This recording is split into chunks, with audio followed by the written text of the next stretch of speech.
student, you know very well that we are discussing about the chapter 13 under section 173 to 196 of BNSS, which talks about the investigation to the police and their power to investigate. We have already uploaded one video regarding the same topic, in which we have covered section 173 to 179. In this video, we will cover section 182 onward. You know very well that we have already discussed in earlier video that जैसे ही किसी अपराध की सूचना किसी थाने में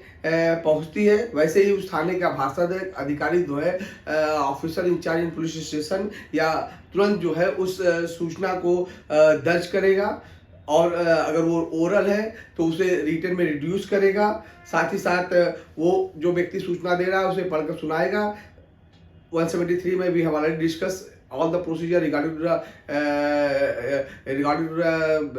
FIR, how to FIR be lodged under these sections। पढ़ के सुनाने के बाद उस व्यक्ति को से उसके सिग्नेचर लेगा, एक कॉपी उसके फ्री और कास्ट प्रोवाइड कराई जाएगी। और अगर इंफॉर्मेशन जो है वो इलेक्ट्रॉनिक मीडियम से आया, जैसे कि अब इस BNSS में एक नया क्लास जोड़ा गया है कि इंफॉर्मेशन कोई भी व्यक्ति जो है वो पुलिस को व्हाट्सएप से, मैसेज से, यानी वीडियो कॉल से या किसी भी अन्य इलेक्ट्रॉनिक मीन से वो पुलिस को दे सकता है। और ऐसे स्थिति में पुलिस जो है उस इलेक्ट्रॉनिक मीन्स द्वारा प्राप्त इंफॉर्मेशन को रिड्यूस करेगी और उस व्यक्ति को जो इसने इंफॉर्मेशन दिया है 3 दिन के भीतर जो है थाने में बुलाकर उसके सिग्नेचर कराएगी। तो और अगर मामला जो है वो किसी महिला के सेक्सुअल ऑफेंस से रिलेटेड है तो ऐसी स्थिति में ये को प्रयास किया जाएगा कि वुमेन जो है वो पुलिस ऑफिसर जो है वो उसके बयान को दर्ज करे। अगर साथ ही साथ ये भी हम लोगों ने देखा था कि अगर अपराध जो है वो 3 से 7 साल की सजा से सजा का है तो ऐसी स्थिति में पुलिस में पहली बार इस BNSS में एक नया क्लास जोड़ा गया है कि पुलिस चाहेगी तो प्रीलिमिनरी इंक्वायरी कराएगी और प्रीलिमिनरी इंक्वायरी करने के बाद 14 दिनों के भीतर पुलिस जो है ऐसे अपराध की सूचना जो कि 3 साल से ज़्यादा और 7 साल से कम की कारावास की सजा का है, वैसे में उसकी प्रीलिमिनरी इंक्वायरी कराएगी और 14 दिनों के भीतर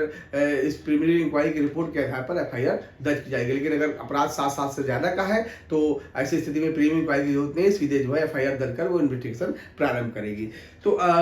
ये सारी चीजें जो है हम लोगों ने जो है 173 में ऑलरेडी डिस्कस हम लोग पार्ट 1 वाले वीडियो में कर चुके हैं। साथ ही साथ ये भी डिस्कस किया था कि अगर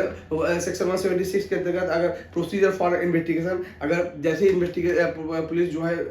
किसी कॉग्निटिव ऑफेंस की अपराध की सूचना दर्ज करती है वैसे ही वो उस केस की इन्वेस्टिगेशन प्रारंभ करेगी और इन्वेस्टिगेशन प्रारंभ करने के दौरान वो घटनास्थल पर जाएगी, उसकी वीडियो रिकॉर्डिंग करेगी और जो तमाम साक्ष्य वगैरह है उसका कलेक्शन का काम करेगी। ये सारी चीजें हम लोगों ने ऑलरेडी देखी थी। 179 में we have already discuss that police officer power to require attendance of witness. अगर किसी को लगता है कि कोई ऐसा व्यक्ति है जिससे कि घटना के फैक्ट और सर्कमस्टेंसेस के बारे में जानकारी मिल सकती है, उस घटना के संबंध में कोई व्यक्ति प्रकाश डाल सकता है, तो ऐसी स्थिति में व्यक्ति उसे जो है उसके अटेंडेंस को जो है वो उस व्यक्ति के जो उपस्थित होने के लिए वो जो है रिटर्न में ऑर्डर दे देगी। तो ये सारी चीजें 173 से लेकर 179 में जो है हम लोगों ने ऑलरेडी इस सारी चीजों को देख लिया था। अब हम लोग यहाँ डिस्कस करेंगे कि 180 में जो कि अर्लियर जो है CRPC की धारा 161 थी, उसमें examination of witness by the police, that is very important section under the criminal justice system की जैसे ही कोई व्यक्ति, यानी अगर आप सेक्शन देखें 180 का तो सेक्शन 180 क्लास 1 में कहा गया है कि any police officer making an investigation में एग्जामिन ओरली,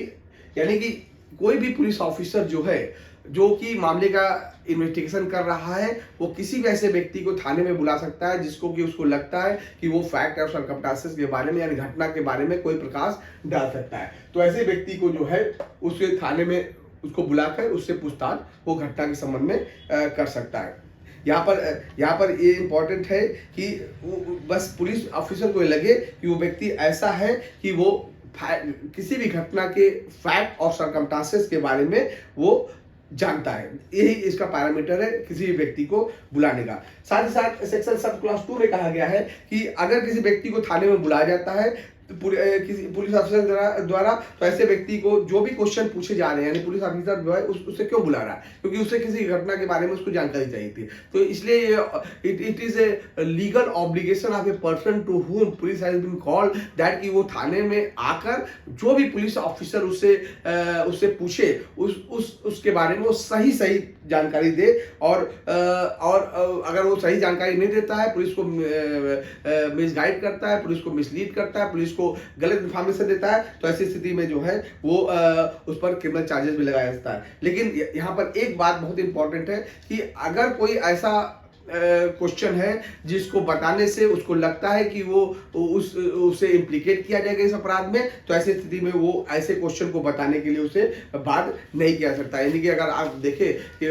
भारतीय संविधान ने हर एक व्यक्ति को अधिकार दिया है कि किसी भी व्यक्ति को उसके खिलाफ बोलने के लिए बाध्य, अनुच्छेद 20 में कहा गया है किसी भी व्यक्ति को उसके खिलाफ बोलने के लिए खुद ही उसी के बयान को उसके खिलाफ जो है इस्तेमाल में नहीं लाया जा सकता है। तो अतः इस धारा में भी कहा गया है कि अगर किसी व्यक्ति को लगता है कि अगर question the answer to which implicated him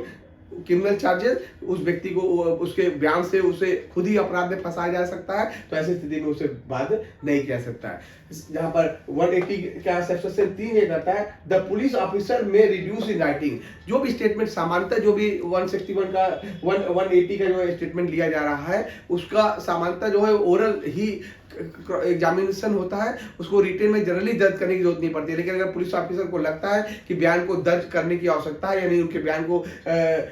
बयान को राइटिंग में, तो वो चाहे तो वो राइटिंग में रिड्यूस कर सकता है, यानी शैल वर्क का बजाय shall reduce and make a separate and true record of the statement of each of the person, यानी हर एक व्यक्ति के अलग अलग स्टेटमेंट को जो है वो राइटिंग में भी चाहे तो वो रिकॉर्ड कर सकता है, और शायद वो रिकॉर्ड कर सकता है। लेकिन प्रोविजन में स्पष्ट कर दिया गया है कि किसी व्यक्ति के स्टेटमेंट को जो 180 के तहत रिकॉर्ड किया जा रहा है वो उसकी ऑडियो या वीडियोग्राफी भी होनी चाहिए, ताकि विटनेस के स्टेटमेंट की ऑडियो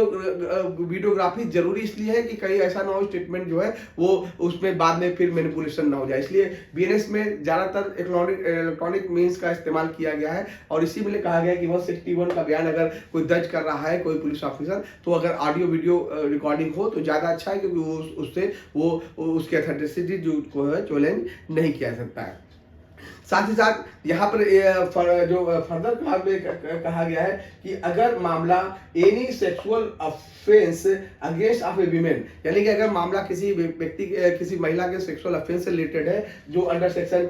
64, 65, 66, 67, 68, 69, 70, सेक्शन 71, 74, 75, 76, 77, 78, 79 और 124 ऑफ द भारतीय न्याय संहिता 2023, अगर कोई ऐसा कोई जो स्टेटमेंट जो दिया जा रहा है वो किसी अगर ऐसी महिला का लिया जा रहा है जो कि सेक्सुअल ऑफेंस से पीड़ित है, तो और इस सेक्शन के अंतर्गत भारतीय न्याय संहिता की धारा 223 में जो अपराध बताए गए उससे वो अफेक्टेड है, उसकी विक्टिम है, तो ऐसी स्थिति में जब भी वो उसका स्टेटमेंट रिकॉर्ड किया जाएगा, उसका स्टेटमेंट जो है recorded by women police officer, यानी कि उसका जो महिला का जो स्टेटमेंट है वो हम जब भी रिकॉर्ड किया जाएगा किसी विमेन पुलिस ऑफिसर और एनी विमेन ऑफिसर, यानी पहला वर्ड है विमेन पुलिस ऑफिसर और दूसरा वर्ड है एनी विमेन ऑफिसर। अगर विमेन पुलिस ऑफिसर नहीं है तो एनी विमेन ऑफिसर भी जो है वो उसका स्टेटमेंट रिकॉर्ड करेगा। लेकिन किसी भी कीमत पर जो है वो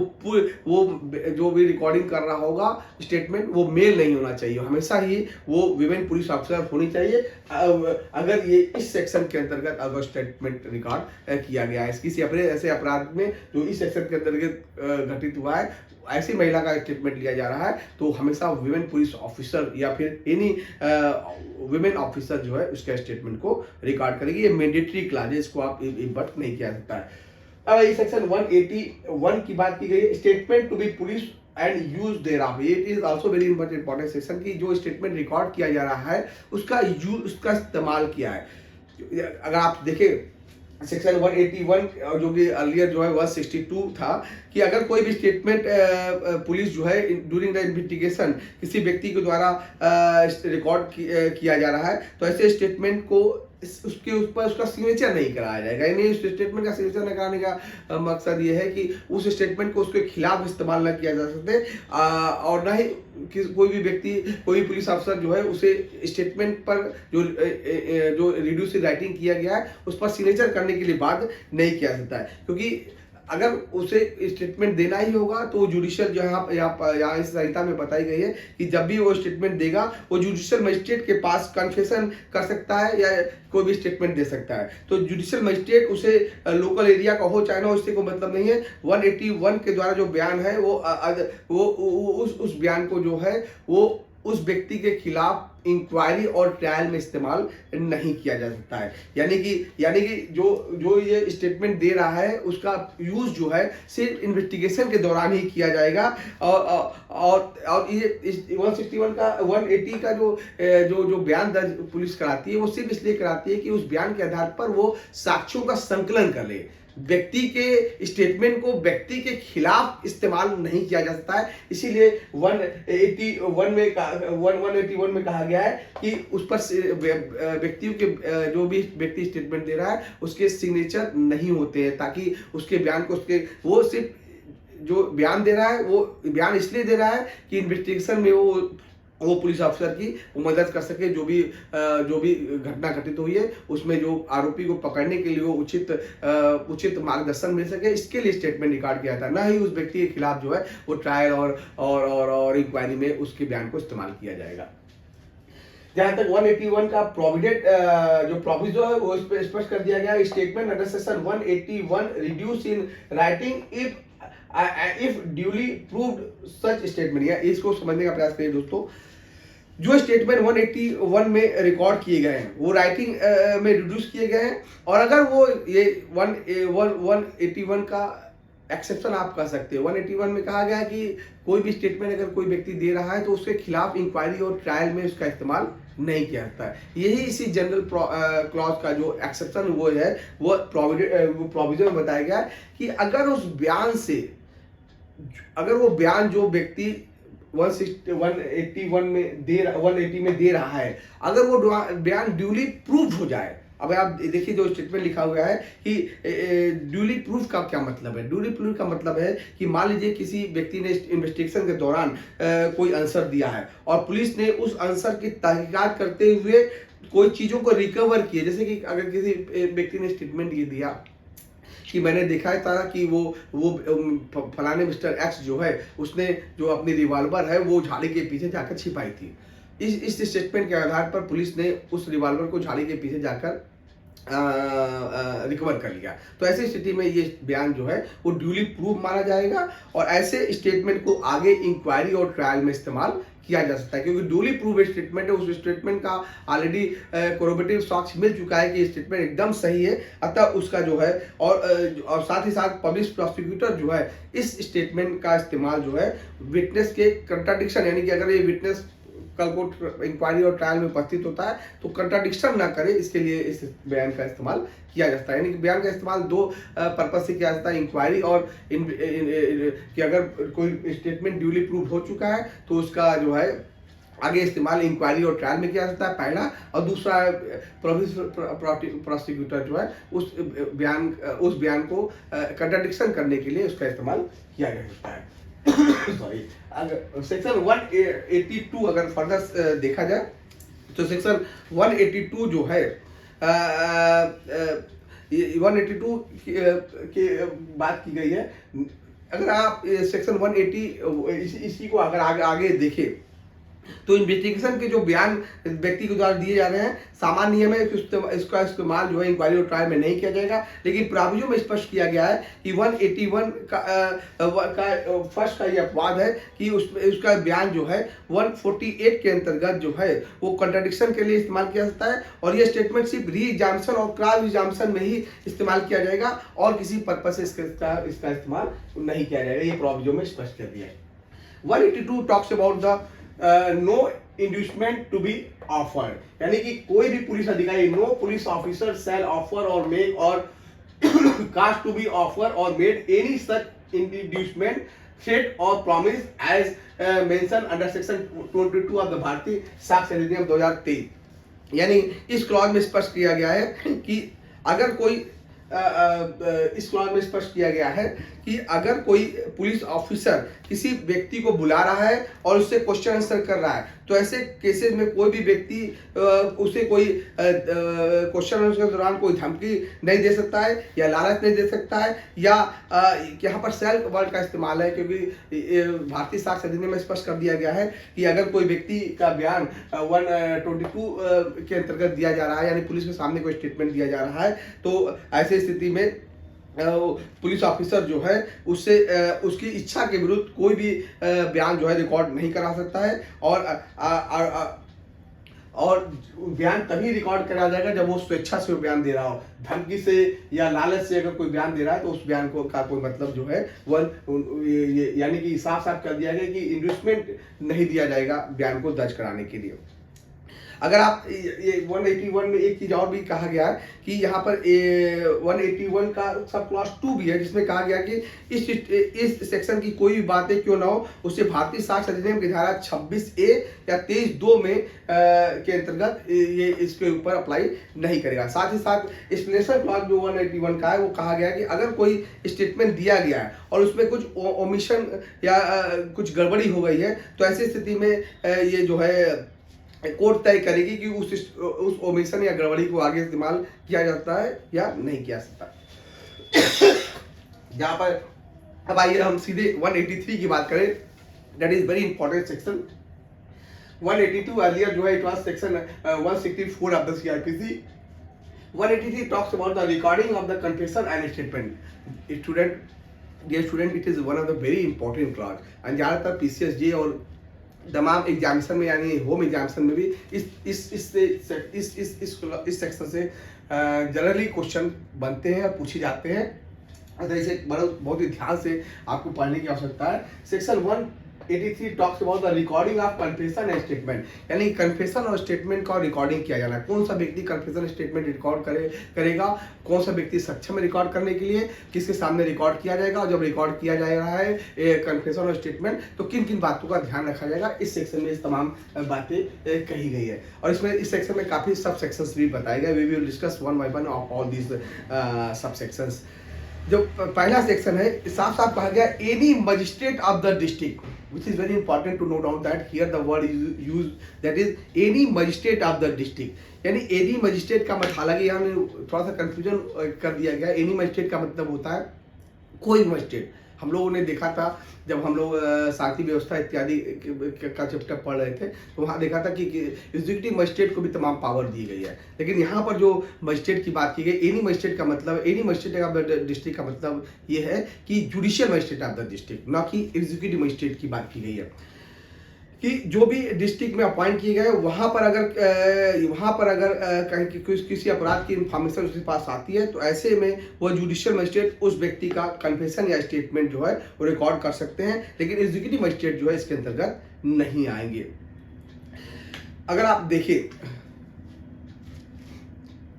ये जो जुडिशियल मजिस्ट्रेट है जो कि कन्फेशन और स्टेटमेंट रिकॉर्ड करेंगे, ये जरूरी नहीं है कि उस ऑफेंस को ट्रायल करने में सक्षम भी हो। ट्राई करने में सक्षम हो चाहे ना हो, डजेंट मैटर। अगर वो जुडिशियल मजिस्ट्रेट है, चाहे वो फर्स्ट क्लास का हो चाहे वो सेकंड क्लास का हो, अगर वो सक्षम नहीं भी है तो भी वो कन्फेशन और स्टेटमेंट रिकॉर्ड कर सकता है, लेकिन शर्त ये है कि जुडिशियल मजिस्ट्रेट होना चाहिए। कोई एग्जीक्यूटिव मजिस्ट्रेट इस 183 के अंतर्गत किसी का बयान या कन्फेशन रिकॉर्ड नहीं कर सकता है। ये और साथ ही साथ जो है ये कन्फेशन और स्टेटमेंट जो है इन्वेस्टिगेशन के दौरान ही रिकॉर्ड किए जाएंगे। इंक्वायरी और ट्रायल के दौरान जो है पुलिस जो है वो कन्फेशन और स्टेटमेंट का बयान नहीं दर्ज कराएगी, क्योंकि जब पुलिस इन्वेस्टिगेशन कर रही होती है तो और उसे लगता है किसी व्यक्ति का जो बयान है वो एज एविडेंस की तरह इस्तेमाल होता रहे, यानी कि कभी कभी पुलिस को लगता है कि जो बयान दे रहा है वो बयान से मुकर ना जाए या बयान आगे चलकर ये बहुत ही महत्वपूर्ण बयान है। अतः अगर पुलिस चाहती है कि उस स्टेटमेंट को स्टेटमेंट को वो एज एविडेंस आगे वो फर्दर साक्ष्यों में उसको एडमिसिबल कराए, तो ऐसी स्थिति में ये कहा गया है कि पुलिस को जो है वो मजिस्ट्रेट के सामने ऐसे व्यक्ति को पुलिस किया जाना चाहिए और जुडिशियल मजिस्ट्रेट ही उसका बयान दर्ज कर सकती है। सॉरी, कहीं हमें देखने को मिलता है कि पुलिस ऑफिसर को जो है स्टेट गवर्नमेंट इंपावर कर देती है कि वो जुडिशियल मजिस्ट्रेट का भी काम करे। ऐसे जुडिशियल मजिस्ट्रेट जो है ये बयान दर्ज नहीं कर सकते। सवाल ये उठता है कि जो जुडिशियल मजिस्ट्रेट है ये कन्फेशन और स्टेटमेंट रिकॉर्ड करने में सक्षम है, सक्षम तो है, लेकिन सवाल उठता है कि उस केस का ट्रायल करने में सक्षम नहीं है। यानी कि ऐसा जुडिशियल मजिस्ट्रेट जो उस केस के जो जिस केस का में वो बयान दर्ज कर रहा है उस केस का वो सक्षम नहीं भी है तो भी वो कन्फेशन और स्टेटमेंट का रिकॉर्ड कर सकता है। सवाल सब शर्त ये है कि सब वो जुडिशियल मजिस्ट्रेट होना चाहिए। जैसे ही किसी अगर इस सेक्शन को देखें तो जैसे ही किसी जुडिशियल मजिस्ट्रेट के क्षेत्राधिकार में कोई उसके एरिया में कोई क्राइम होता है और उसकी एफआईआर दर्ज होने के बाद पुलिस इन्वेस्टिगेशन कर रही होती है और उसके अंतर्गत पुलिस को लगता है कि किसी व्यक्ति का स्टेटमेंट या कन्फेशन रिकॉर्ड करने की जरूरत है तो उसी मजिस्ट्रेट को वो रिक्वेस्ट कर सकता है और मजिस्ट्रेट जो है वो 183 के तहत जो है उसके बयान को रिकॉर्ड कर सकती है। यानी कोई भी मजिस्ट्रेट हो, बस मजिस्ट्रेट जुडिशियल मजिस्ट्रेट होना चाहिए, वो रिकॉर्ड किया जाता है। जहाँ तक प्रोविजन की बात की गई है उसमें साफ साफ कर दिया गया है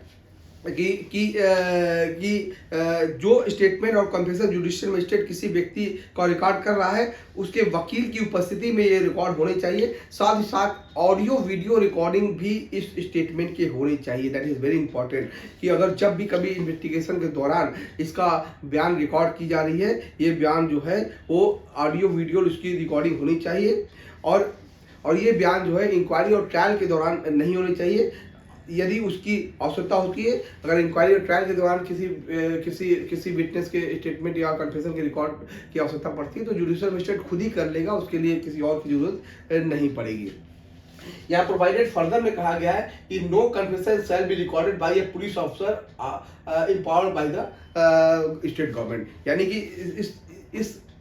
जैसे कि हम बार बार ऊपर कहा जा चुका है कि वही स्टेटमेंट वही जुडिशियल मजिस्ट्रेट जो है वो स्टेटमेंट रिकॉर्ड करेगा जो कि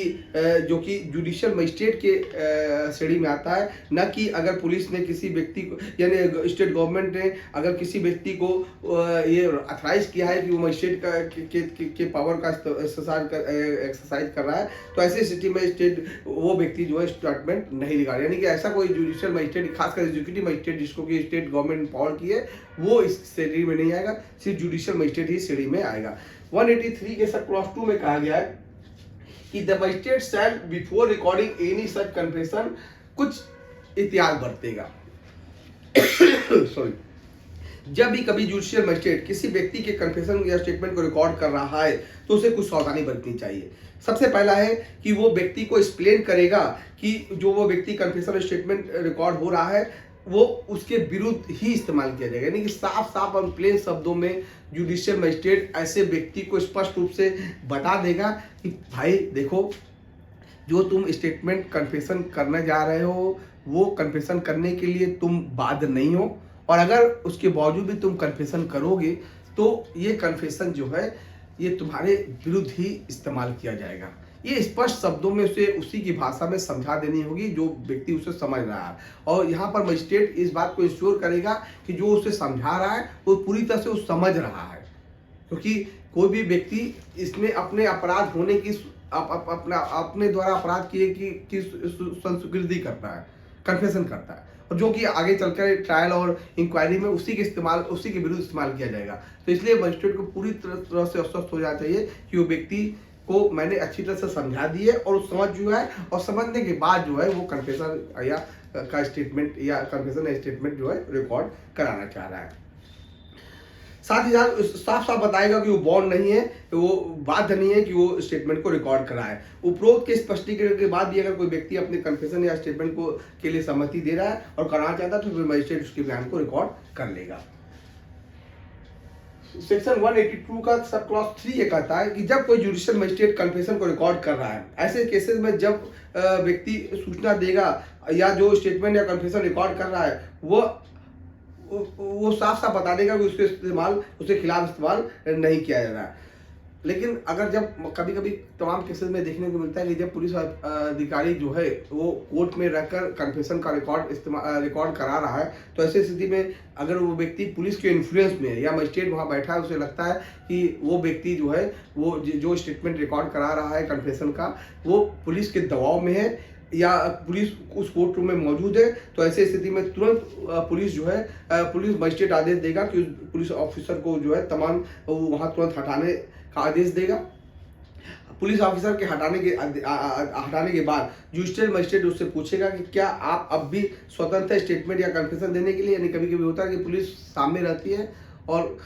एक्यूज जो है वो पुलिस की प्रभाव में आकर अपना कन्फेस करता है, तो ऐसी स्थिति में मजिस्ट्रेट की जिम्मेदारी बनती है कि उसे पुलिस के प्रभाव से मुक्त करे और स्वतंत्र सहमति से उसके कन्फेशन को रिकॉर्ड कराए। तो अगर ऐसी स्थिति में पुलिस अधिकारी बाहर चला जाता है और मजिस्ट्रेट उससे पूछता है कि क्या वो अभी भी कन्फेशन करेगा, और ऐसे अगर व्यक्ति ने कन्फेशन देने से मना कर देता है, तो इसका मतलब स्पष्ट है कि वो पुलिस के मौजूदगी में वो प्रभाव में आकर कन्फेशन करा था, और फिर मजिस्ट्रेट जो है उसे कतई जुडिशियल कस्टडी में नहीं भेजेगा, उसे ऐसी स्थिति में पुलिस कस्टडी में नहीं भेजेगा, उसे ऐसी स्थिति में तुरंत उसे जुडिशियल कस्टडी में भेजेगा। और क्योंकि पुलिस के इन्फ्लुएंस में वो जबरदस्ती कर रहा है, इसका मतलब कि स्पष्ट है कि मजिस्ट्रेट उसे फिर जुडिशियल कस्टडी में भेजेगा, और बाद में जब वो जुडिशियल पुलिस के प्रभाव से मुक्त हो जाएगा तब मजिस्ट्रेट उसका बयान दर्ज कर सकता है। सेक्शन 183 के सब क्लॉज 4 में कहा गया है कि किस तरीके से जुडिशियल मजिस्ट्रेट कन्फेशन को रिकॉर्ड करेंगे। इस संबंध में कहा गया है कि जो तरीका 316 ऑफ द BNS में बताया गया है, मजिस्ट्रेट उसको फॉलो करेगा कन्फेशन और स्टेटमेंट को रिकॉर्ड करने में। सेक्शन 316 में कहा गया है कि record of the examination of the accused, यानी कि एक्यूज का अगर कोई बयान दर्ज करना है तो कैसे दर्ज किया जाएगा, वो सेक्शन 316 में बताया गया है। उसी के स्टेटमेंट को, उसी के प्रोसीजर को जहां पर जो है सेक्शन 183 से के सब क्लॉज 4 में जो है जुडिशियल मजिस्ट्रेट उसका पालन करेगा। उस स्टेटमेंट का रिकॉर्ड करने के बाद जिस व्यक्ति ने ये दिया है उसके, यानी अगर पूरा कन्फेशन, यानी कि पूरा कन्फेशन या स्टेटमेंट जुडिशियल मजिस्ट्रेट रिकॉर्ड कर लेगा। रिकॉर्ड करने के बाद उसको पढ़ के सुनाएगा, और उसको लगता है कि वो जो बोला है वही रिकॉर्ड किया गया, ऐसी स्थिति में मजिस्ट्रेट उसके सिग्नेचर लेगा। ऐसे स्थिति में मजिस्ट्रेट उसके सिग्नेचर लेने के बाद कुछ और भी काम करेगा कि जैसे ही सिग्नेचर लेगा मजिस्ट्रेट अपनी एक रिपोर्ट बनाएगा, और उस रिपोर्ट में और उस रिपोर्ट के अंत में वो स्टेटमेंट देगा कि जो स्टेटमेंट है वो उससे हम लोग जाना करते हैं मेमोरेंडम होगा, कि यहाँ सैड वर्ड का प्रयोग किया गया कि मजिस्ट्रेट जो है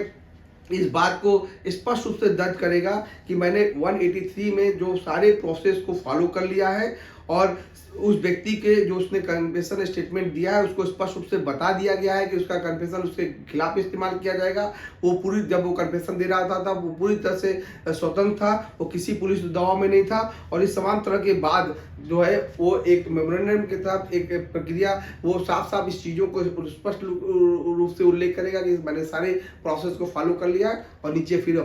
अपने सिग्नेचर करेगा। यानी कि यानी कि जो व्यक्ति स्टेटमेंट दे रहा है उसके सिग्नेचर पहले लेगा, बाद में वो सारी चीज़ें लिखेगा कि मैंने सारी चीज़ें उसको बता दी थी, समझा दी थी, उसको वो पूरी तरह से स्वतंत्र था, उसके बाद उसने स्टेटमेंट दिया। इस बात को वेरीफाई मजिस्ट्रेट करेगा और अपने सिग्नेचर को वहाँ पर पुटअप करेगा, तब ये पूरा कन्फेशन जो है वो वैलिड कन्फेशन माना जाएगा। सॉरी। सेक्शन 182 का सब क्लास 5 ये कहता है कि जो कन्फेशन लिए जा रहे हैं वो ये मजिस्ट्रेट चाहे तो उसे ओथ पर भी लिए जा सकते हैं, जिससे कि सारे एज एविडेंस जो है वो आगे इंक्वायरी और ट्रायल में उसका इस्तेमाल करते हैं। यानी कन्फेशन जो है वो चाहे कन्फेशन के दौरान पुलिस मजिस्ट्रेट चाहेगा तो ये सारे कन्फेशन जो है ओथ पर ही लिए जाएंगे। ज़्यादातर जो इंक्वायरी ट्रायल जो होता है, ट्रायल में जितने भी विटनेस अपीयर होते हैं वो सारे के विटनेस के स्टेटमेंट जो है ओथ पर ही लिए जाते हैं। सेक्शन 6 में भी बहुत इंपॉर्टेंट है। सेक्शन 6 में कई क्लॉज बताए गए। देखिए सेक्शन 6 में क्लॉज 1 ये कहता है in cases punishable under section 64, 65, 67, 67, 68, 69, 70, 71, 74, 5, 6, 77, 78, 79 and 124 of the BNS भारतीय न्याय संहिता की धारा 223 के तहत अगेंस्ट एनी विमेन, अगर कोई भी अपराध कोई जो सेक्सुअल ऑफेंस से रिलेटेड है किसी महिला के खिलाफ हुआ है, तो ऐसी स्थिति में जो महिला का जो स्टेटमेंट का रिकॉर्ड है वो जो है वो सारे प्रोसीजर जो है सेक्शन 5 के स्पष्ट रूप से फॉलो किए जाएंगे। जो सेक्शन 5 में बताया गया कि वो सारे रिकॉर्ड जो है उसका ओथ इत्यादि में के कैपेसिटी में ओथ लेकर ही उस स्टेटमेंट को वो रिकॉर्ड किया जाएगा।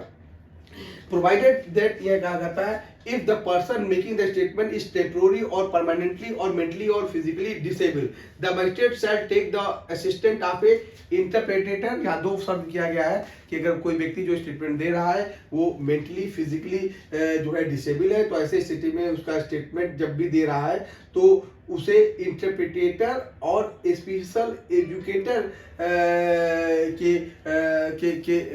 के प्रेजेंस में ही ऐसे स्टेटमेंट को रिकॉर्ड किया जाएगा, क्योंकि मेंटली फिजिकली अगर वो डिसेबल है तो ऐसी स्थिति में ये जानना बहुत जरूरी होता है जो स्टेटमेंट दे रहा है क्या वही बता रहा है, ये स्पेशल एजुकेटर या इंटरप्रेटर ही ये बता पाएगा। तो उसी के ये दो की उपस्थिति जो है ऐसे व्यक्तियों के समझ इम्पॉर्टेंट है जो कि बयान दे रहा है। इन्हीं दो व्यक्तियों के समझ जो है उसके बयान को दर्ज करा जाएगा। साथ ही साथ इस सेक्शन में स्पष्ट किया गया है कि ऐसे बयान की जो है वो ऑडियो वीडियोग्राफी कराना आवश्यक है। खासकर ये ऑडियो वीडियोग्राफी जो है वो मोबाइल फोन से हो, ताकि इस व्यक्ति के को बार बार ना बुलाया जा सके, यानी रेप विक्टिम को या यहाँ पर जो स्टेटमेंट है उसका ऑडियो वीडियोग्राफी जरूरी है। साथ ही साथ ये मेंटली और फिजिकली जो डिसेबल पर्सन है उसकी जो स्टेटमेंट है उसकी जो रिकॉर्डिंग हो रही है वो उसका जो स्टेटमेंट रिकॉर्ड किया जाए। ये दोनों की वीडियोग्राफी इसलिए कराई जाती है कि हर एक जगह पर जा जाके उससे वही चीज़ को बोलना पड़े। ये ऑडियो वीडियोग्राफी भी चली जाएगी और उसके आधार पर उसका बयान जो है उसके आगे जो है फर्दर इंक्वायरी और ट्रायल में उसकी मदद से जो है वो केस को आगे बढ़ाया जा सकता है। साथ ही साथ सेक्शन 6 क्लॉज बी में स्पष्ट कहा गया है कि अगर किसी टेम्पोररी और मेंटली और फिजिकली डिसेबल पर्सन का स्टेटमेंट रिकॉर्ड किया गया है तो सारे प्रोसीजर को फॉलो करते हुए स्टेटमेंट रिकॉर्ड किया जाएगा। और इस जो प्रोसीजर फॉलो किया जा रहा है वो 142 ऑफ द भारतीय साक्ष्य अधिनियम में ये एग्जाम्पशन इन चीफ माने जाएंगे। यानी भारतीय साक्ष्य अधिनियम में हम देखे थे कि वो व्यक्ति का स्टेटमेंट जो है तमाम स्टेजेस से गुजरता है, examination in chief, cross examination, re-examination. तो जो भी इन व्यक्तियों का स्टेटमेंट रिकॉर्ड किया गया है उसे भारतीय साक्ष्य अधिनियम की धारा 142 के अंतर्गत ये एग्जाम्पशन इन चीफ माने जाएंगे। इसके पीछे मकसद है कि आप डिसेबल है और ऐसे व्यक्ति को सिर्फ क्रॉस एग्जाम्पशन के लिए बुलाया जाता है, ऐसे व्यक्ति को बार बार कोर्ट में आने के लिए वो एग्जाम किया जा सकता है। साथ ही साथ सेक्शन 182 के सेक्शन क्लॉज 7 में बताया गया आफ्टर रिकॉर्डिंग स्टेटमेंट जो है, यानी कि जैसे ही किसी जुडिशियल मजिस्ट्रेट ने किसी स्टेटमेंट या कन्फेशन को रिकॉर्ड किया अंडर सेक्शन 183, रिकॉर्ड करने के बाद मजिस्ट्रेट पूरा का पूरा एक रिपोर्ट बनाएगा। और क्योंकि ये हमने अभी पहले ही बता दिया था कि कोई भी जुडिशियल मजिस्ट्रेट जो कि मामले का ट्राई करने में सक्षम नहीं भी है वो भी बयान रिकॉर्ड करा सकता है। तो ऐसे स्थिति में अगर ऐसा मजिस्ट्रेट है जो कि मामले का ट्राई करने में सक्षम नहीं है और वो उसने स्टेटमेंट को रिकॉर्ड किया है तो रिकॉर्ड के बाद सारे जो एविडेंस के साथ और सारी स्टेटमेंट की कॉपी और अपना जो वेरीफाई किया हुआ जो मेमोरेंडम है उसको साथ वो जो है उस मजिस्ट्रेट को भेज देगा जो इस केस के इंक्वायरी के लिए सक्षम, इंक्वायरी या ट्रायल करने के लिए सक्षम है। Coming to the section 184 of the BNSS, which talks about the medical examination of the victim of the rape. Earlier it was 164A of CRPC, which has been inserted in CRPC Amendment Act 2005. If you see that section 184, dear student, it is also very much important section as far as the examination point of view is concerned. 184A clause 1 talks about when an offense of committing rape, या तो rape commit हो चुका है और attempt to commit rape या rape का attempt करने का प्रयास किया जा रहा है। पुलिस के पास जैसे ही कोई इन्फॉर्मेशन आती है कि किसी महिला के साथ या तो रेप हुआ है या फिर अटेम्प्ट टू रेप हुआ है या फिर कोई सेक्सुअल ऑफेंस हुआ है, तो यह इंफॉर्मेशन जैसे ही ऑफिसर इंचार्ज या पुलिस स्टेशन के पास आती है, officer in charge of the police station जो है वो तुरंत उस केस में किसी आईओ को अपॉइंट करेगा, ये इन्वेस्टिगेशन ऑफिसर को अपॉइंट करेगा और फिर वो आईओ जो है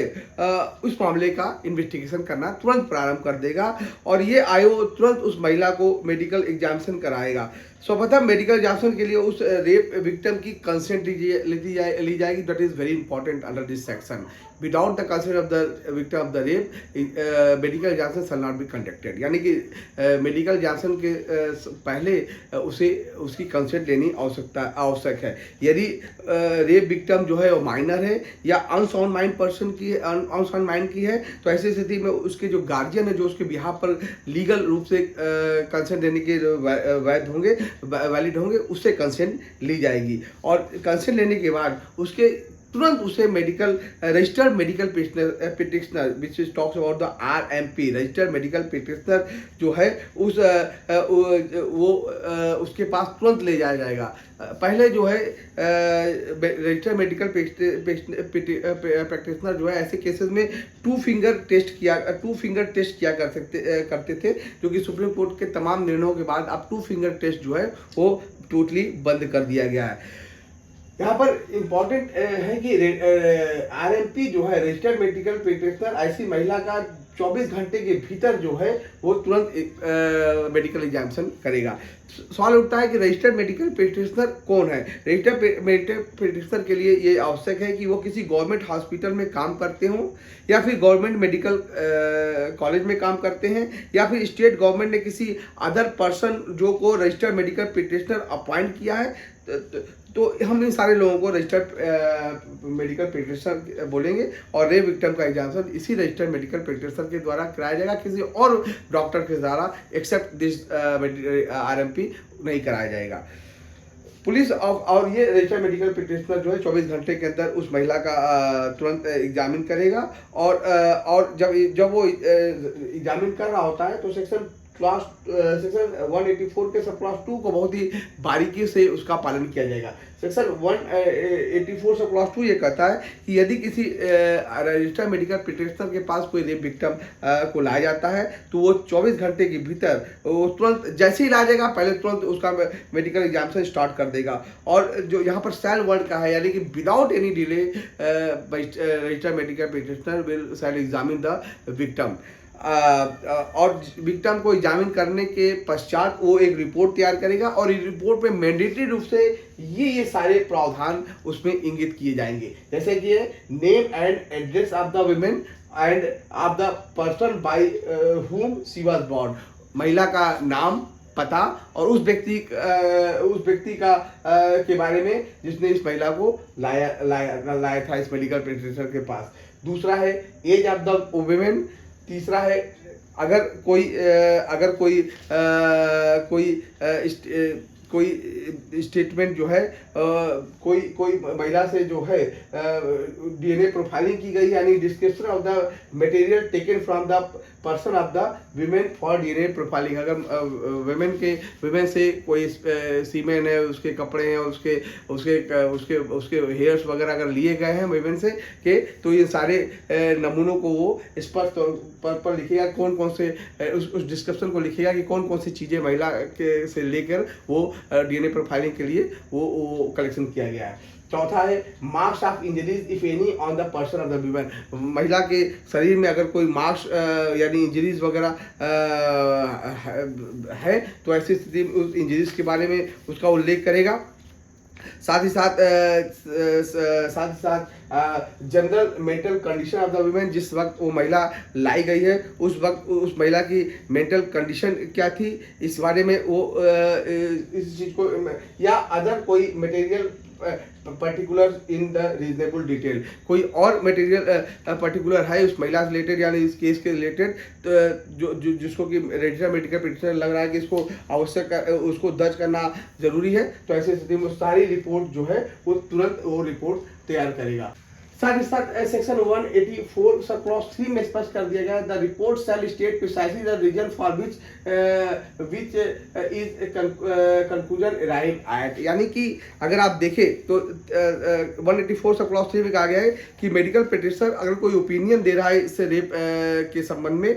या रेप की घटना के संबंध में कोई मेडिकल साक्ष्य दे रहा है तो किसी चीज के बेसिस पर उसका क्या कंक्लूजन है और वो ऐसा क्यों मानता है, उसे उस कंक्लूजन को प्रिसाइज रूप से वो इंगित करेगा। जैसे अगर एक्सेसिव सेक्सुअल वायलेंस हुआ है उसके शरीर पर, उसके प्राइवेट पार्ट पर कोई बहुत गंभीर इंजरीज हुई है तो उस इंजरीज के आधार पर वो कंक्लूजन ड्रॉ कर रहा है तो उसको रीजन को वो ड्रॉ करेगा। सेक्शन 184 के सब क्लॉज 4 में कहा गया है कि अगर रजिस्टर्ड मेडिकल पिटिशनर जो फीमेल को की कंसेंट उसने या तो खुद ली है या किसी रिलेटिव ने उसके बिहाफ पर कंसेंट दिए तो वो उसको उसकी रिपोर्ट में मेंशन करेगा। इस रिपोर्ट में मेंशन करेगा कि महिला जो है वो खुद कंसेंट दी है या अगर महिला मेंटल कंडीशन ऐसी नहीं है या वो महिला जो है मेंटली अनफिट है या फिर किसी या फिर जो है किसी अन्य तरीके से वो कंसेंट देने में वैलिड नहीं है तो फिर उसके बिहाफ पर जिस व्यक्ति ने कंसेंट दिए उस कंसेंट को भी वो रिपोर्ट में इंगित करेगा। नेक्स्ट है सेक्शन 184 के सब क्लॉज 5 में कहा गया है कि the exact time of commencement and completion of the examination shall also noted to the report। इस रिपोर्ट में इस बात का भी स्पष्ट रूप से उल्लेख किया जाएगा कि किस समय जो है वो रेप विक्टिम को एग्जामिनेशन करने लाया गया था और कितना समय में एग्जामिनेशन शुरू किया गया और किस वक्त खत्म किया गया, ये सारे जो है आरएमपी अपनी रिपोर्ट में बताएगा। सेक्शन 184 सब क्लॉज 3 में कहा गया है कि आरएमपी जो है मेडिकल एग्जामिनेशन खत्म होने के with in period of 7 days एक रिपोर्ट बनाएगा और उस रिपोर्ट को वो फॉरवर्ड करेगा उस केस के इन्वेस्टिगेशन अफसर को जो उस मामले को का इन्वेस्टिगेशन कर रहा है और ये इन्वेस्टिगेशन अफसर जो है shall forward it to the magistrate. वो इन्वेस्टिगेशन अफसर तुरंत जो है वो उस रिपोर्ट को जो है वो जुडिशियल मजिस्ट्रेट को पास भेज देगा। और इसमें 193 के क्लॉज का पालन किया जाएगा जिसके अंतर्गत बताया गया है कि इन्वेस्टिगेशन पूरी होने पर कैसे पुलिस अपनी रिपोर्ट देगा। 184 7 में स्पष्ट कर दिया गया है कि इस धारा के किसी बात का यह अर्थ नहीं लगाया जाएगा कि वो महिला की सहमति के बिना या अन्य किसी व्यक्ति की सहमति के बिना एग्जामिनेशन को विधिमान बनाती है। यानी कि इस धारा में स्पष्ट रूप से कहा गया है कि विमेन की सहमति अनिवार्य है। साथ ही साथ अगर ये कंसेंट जो है रिटेन में होनी चाहिए। यदि कंसेंट के कारण मेडिकल एग्जामिनेशन कराया गया है या उसके ब्याह पर किसी व्यक्ति ने कंसेंट दी है तो उसके भी जो यानी कि जो रेप पीड़िता अगर माइनर है या अनसॉन माइंड की है और उसके आपने इसके बिहार पर किसी अन्य गार्जियन ने कंसेंट दिया है तो उस गार्जियन की सहमति भी जो है वो रिटर्न में स्पष्ट होनी चाहिए। और यानी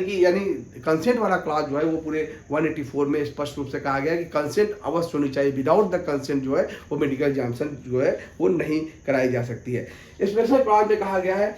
साफ साफ कह दिया कि यहाँ पर दो टर्म है, एग्जामिनेशन और रजिस्टर्ड मेडिकल प्रैक्टिशनर का जो कोई डिफिनेशन है वो वही डिफिनेशन होगी जो सेक्शन 51 आप BNSS में बताई गई है। तो दोस्तों इस तरह से we have already completed section 80 to 84 of the